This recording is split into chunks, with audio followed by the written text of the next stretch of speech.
Hello and welcome back. As some of you might know, I am a left-handed guitar player, and it's always a struggle to find good guitars. Sometimes you find a guitar and you play it and it's just magical and you connect with it, and you have to sigh a deep, regretful, remorseful sigh over the fact that it's a right-handed guitar, like this one here. This is a Harley Benton kit guitar, just so no one is confused. I have made it look as close to Mike Bloomfield's guitar as I could, because like some of you maybe know, his guitar was turned into a left-handed guitar. Somebody bought the guitar at some point and they chopped this horn away, and the way they did it made the guitar, sadly, not as pretty as it used to be.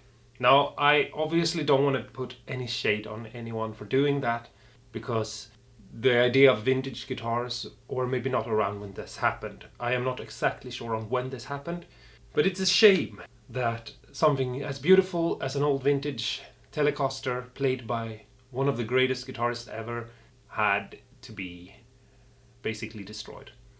I totally understand that happening. I've been in situations where I've wanted to do nothing but cut up a right-handed guitar to make it work for me, and so I totally understand it. In this series of videos, this is part 1, I'm going to show you different steps I would go into making a right-handed guitar into a left-handed one. And I'm using Mike Bloomfield's guitar as a standpoint because it's obviously a very special guitar. And if you find a guitar that you like, it's already made and you don't want to change too much on it. So in every episode I'm going to take another step, and you can decide for yourself how many steps you want to follow along. Hopefully you'll watch all of them for fun, but when it actually comes to what you're willing to do for your own guitar, you can just decide how far you want to go. Because in the end, we're going to have a guitar that is nowhere close to being a right-handed guitar anymore. And hopefully people will never even understand that it was a right-handed guitar to begin with. But maybe you don't care that much about it and you just want to be able to play it. I've done some things to this guitar already. Like, for instance, I've switched the nut around so that the lower E is on the opposite side so that I can play it. This is very simple to do on some guitars. On some guitars you'll have to make a new nut. On this guitar I just flipped it around. I've also put strips of electrical tape as fret marks. Those are some of the basic things that you can do to guitar just to get started. I've switched the tip around so it's now on this side, so I can stand up and play the guitar with the strap. The next two things I've done are a little bit more advanced, and what I've done is I've taken the electronics and I've pushed them through so they're in the cavity, and I've switched around the output jack so it's no longer here but moved up here to where the tone is. That means that the cable won't stick out here in a weird angle where my arm is when I'm playing. It will stick down here, and I can use an L-shaped plug-in to make it lie smoothly across the body and not be in the way. I can even tug it behind my guitar strap.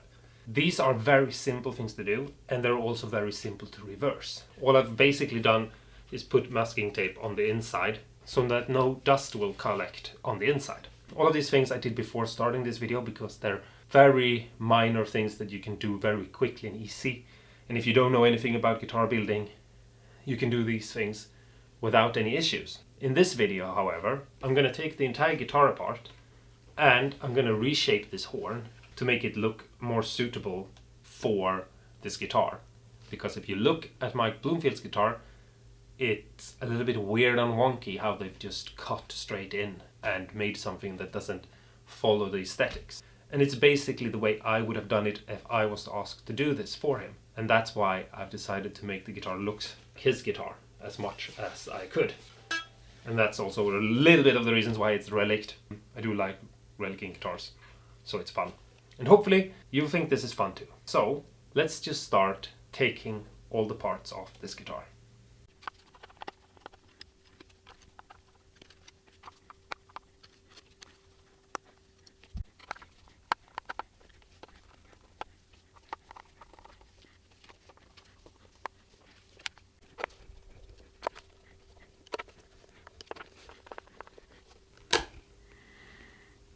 First off, we have to remove everything, which you've just seen me do. So here's the body without anything. If you have a neck that is glued in, it's a little bit more fiddly and a little bit more complicated, but it's not that bad. If you have a template for a telecaster, you can use that. If you don't, you can make one by basically just taking the body you have and drawing around and making a new one. And then flipping it over the other way, and you can line it up the other way and make a mark for this here. Basically, you see how it's flipped around. Now, I feel like having the body a little bit off-centered will make this more look like it's supposed to be a left-handed guitar. So I'm pushing the template off-center a little bit, like this, and I'm taking a pen and I'm just marking out on the body where we're gonna cut. So as you can see right now, there's the carve that is, and here you can see the line for where it is. Now obviously for what I'm gonna do now, you need a router. They're not that expensive and they're not that hard to get, and you don't need to buy a super expensive one. You don't need, for small things and for your first router, you don't need to buy the most expensive one you can find. So I'm just gonna take a jigsaw and I'm gonna cut this out, and I'm gonna stay a little bit on the outside of this line because a jigsaw's blade can wander a little bit like this, and I don't want to have to deal with that. So we're just gonna get to it, basically. There's no more to say about it than that. And we can already see how this is going to be a nicer guitar than what happened to Mike Bloomfield. So let's just get the template, put it in its right place and clamp it down so that we can get the router and do what we have to do. There you can see the clamps. And here is the router. It has a bit in it with the bushing, so it can go around.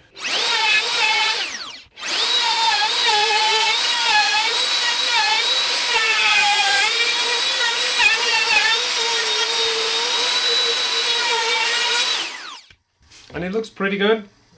The router isn't wide enough, so I need to take the template off so I can go the rest of the way. Here we have the body right now. And don't worry, we're going to do some cleanup and reshaping, and it's going to look even better.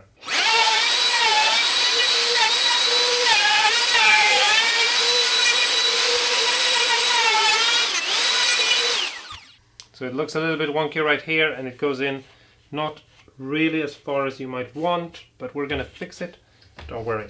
Okay, so I didn't press recording. I thought I did, but I didn't. What I did was I flipped the body over and I used another kind of bearing. This one has the bearing on the other side, and I just cleaned it up. See now the way the horn looks, and it's not perfect yet, but it will be soon, and it looks a lot nicer. So I'm just gonna take a file, and I'm gonna use my Japanese saw file, and I'm just gonna make this here where the neck is gonna be. I'm just gonna make it fit a little bit better, and I'm gonna take the neck and I'm gonna put it back in, and I'm not gonna do anything with the neck in place. I'm just gonna feel how it is, because on the other side here the transition is good, but here it's a little bit rough, so I'm gonna take the neck out. So here's my orbital spinner. So I'm gonna put this one in, and then we can start it, and it spins and it moves up and down, making sounding very nice.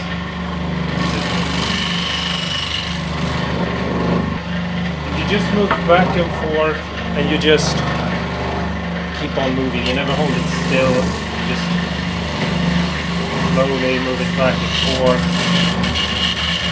And as you can see, it looks really nice there right now. So I'll take the neck and I'll fit it into the body, and as you can hopefully see, it is almost perfect. We need to sand a little bit more. So just sand a very little amount and put it back in. Need to take off more up here and just go back and forth. Tiny little gap there, right there. It's so little that we need to get in. So just put the neck to the side, and there we have it. Now it's completely gone.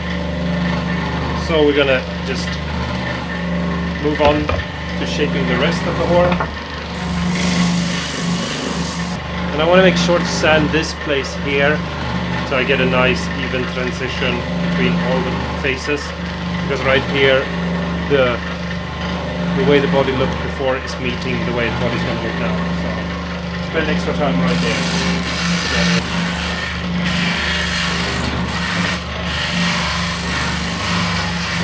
I'll just take the finer side of my rasp and I'll just remove a little bit and just look at the profile, like what does it look like? Does it look okay? So something like that. And now we'll walk on to the next step. But you could obviously make any shape you want here. I'm just going for how I think I actually would have done it, because I call this how I would have built Mike Bloomfield's guitar. So this is what I actually would have done. But you could have any shape you want. You could go down in some other way here. You could have just gone in like this and then gone straight down and made a tiny little round over. If anyone is doing something like this, watching this video, please let me know how you want to do it, and I'd love to see pictures of the end result, because I think it's fun. So I'm just gonna sand a little bit more, because I can see right now that this goes to about there, but this goes about there, so I need to move this in a little bit to make a little bit more sense.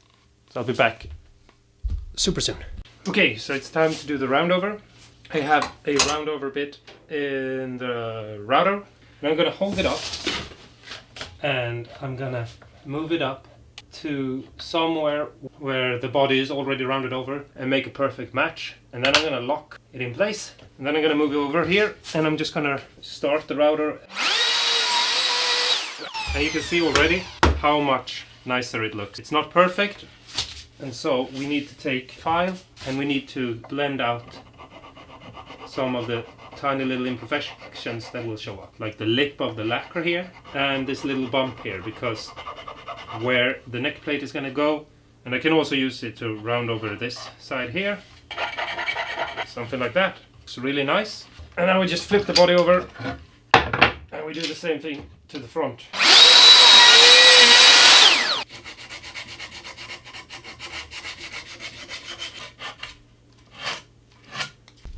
Okay, so here's the body right now.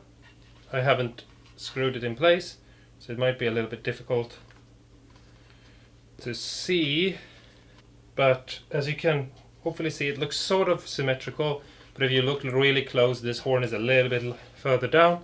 Now, we're gonna have to talk about the fact that you have open wood here. And thing is, for me, it's gonna be super easy, because I painted this guitar, so I have the paint that I used. I can just go in and color it in.